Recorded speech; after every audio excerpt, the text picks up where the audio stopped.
This is how you make the crunch. Take a listen.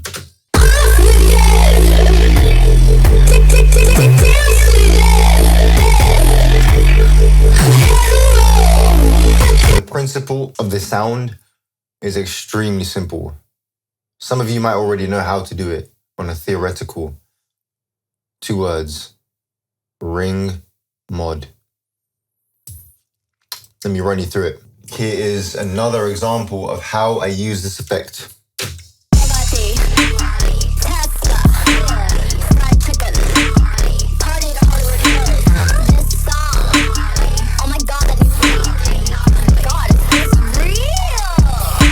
How do you do it?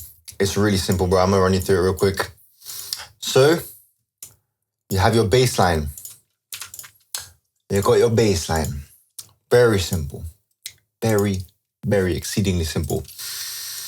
Primarily, you want to use a crunchy bass that has a lot of oscillations and a lot of distortion. Something like this.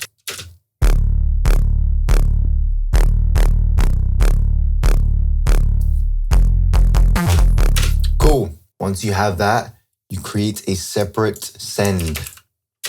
Call it the low end send. Because what we're doing is we're routing the bass to this send.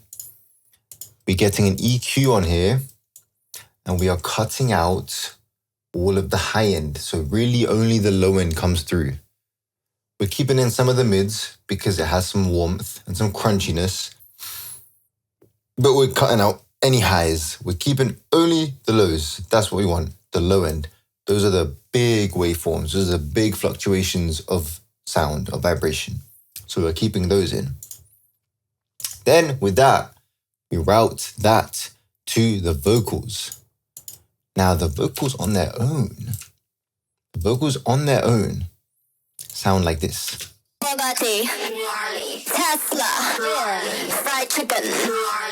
With the ring mod on, it sounds like this.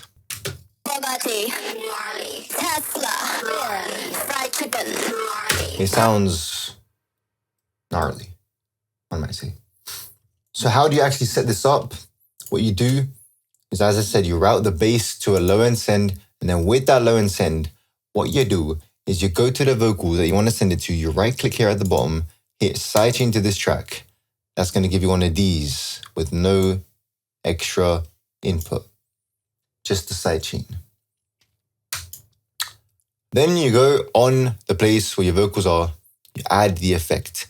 I recommend adding this effect last. You can play about. You can add it first. You can see whatever you think sounds best. You can hear it. You can play about with it.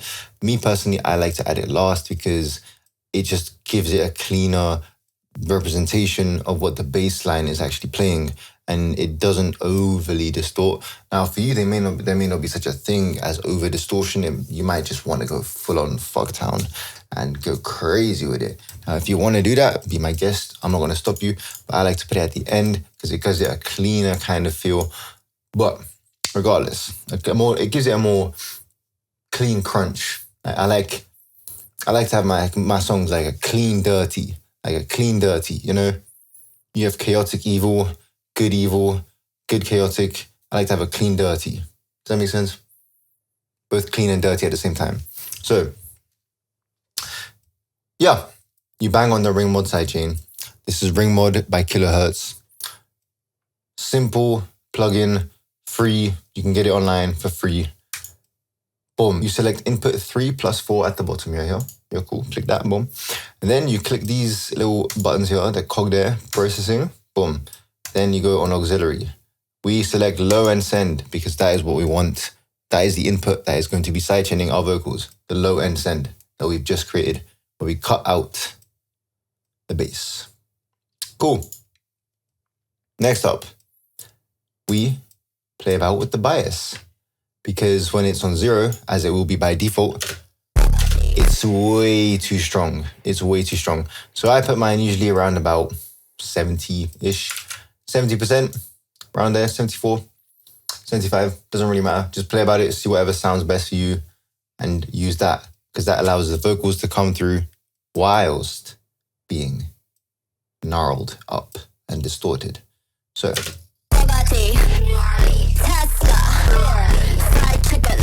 Right, well, the beautiful thing about this is you don't only get to do it with vocals, you get to do it with every single sound. So essentially what you do is you create this sort of foundation in your track for the bass to really pop and come through every other sound. Right, so the only thing that sidechains the bass is the drums, but the bass sidechains everything else. So the bass, the oscillations of the bass makes everything kind of like jitter in a way. It sounds amazing in my opinion. It sounds like the track comes to life in a different way.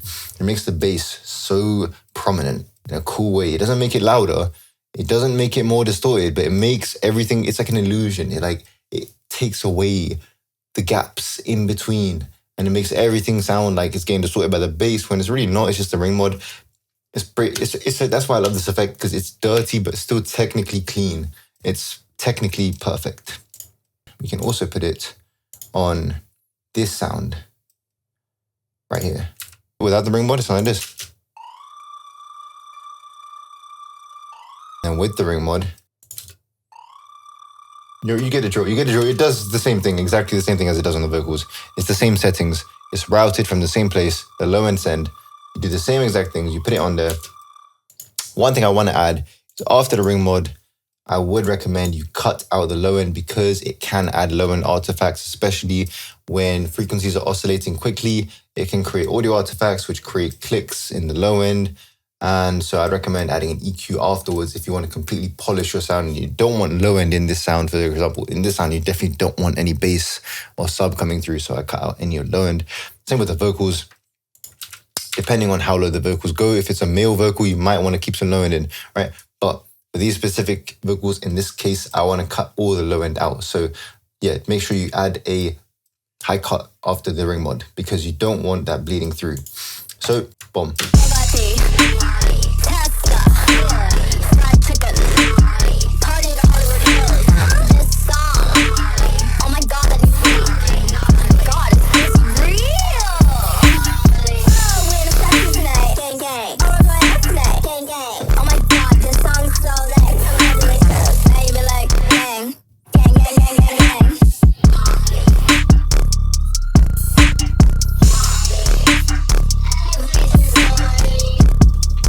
Yeah, so that's basically it. That's what I wanted to share with you in this video. It's quite a short one. It's very simple, but very powerful. And you can find your own ways to implement this. I haven't seen many people do it.